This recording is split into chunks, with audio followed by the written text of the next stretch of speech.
Hello HSC 23 ব্যাচের স্টুডেন্টরা, day 3-তে সবাইকে স্বাগতম।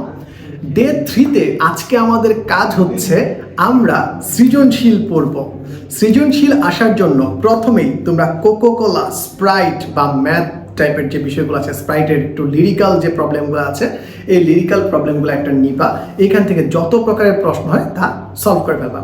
ওকে ফাইন, আমি তোমাদের জন্য একটা ছোট্ট টাস্ক রাখছি। আমি হ্যান্ড নোট করে বা হাতে লিখে কিছু সৃজনশীল তোমাদের জন্য দিয়ে রাখছি, আমার বানানো। এই সৃজনশীলগুলা তোমাকে কি করতে হবে, আগে ট্রাই করা লাগবে। হাতে লেখা থাকতে পারে অথবা ছবি তোলা থাকতে পারে, আমি পিডিএফ আকারে লিঙ্কে দিয়ে রাখছি। প্রথমে শুধু প্রশ্নগুলো থাকবে, যেখানে কোনো উত্তর থাকবে না। এই প্রশ্নগুলো দেখে তুমি সলভ করতে পারছো কিনা কমেন্টে জানাই দিবা, যেগুলো সলভ করতে পারো না বা যেখানে তোমার প্রবলেম হচ্ছে যদি সলভ করতে না পারো আমাকে ঝটপট কমেন্টে জানাই দিবা।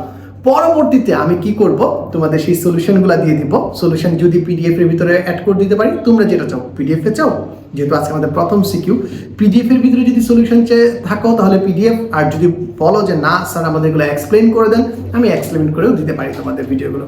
সো ডোজ 3-তে এই ছিল তোমাদের জন্য ইনস্ট্রাকশন। কেমন লাগছে ডেইলি ডোজ বন্ধুদের ঝটপট জানিয়ে যাও। যারা নতুন এসেছো আমার চ্যানেলে অবশ্যই সাবস্ক্রাইব করো, আর পেজ শেয়ার করছো তো।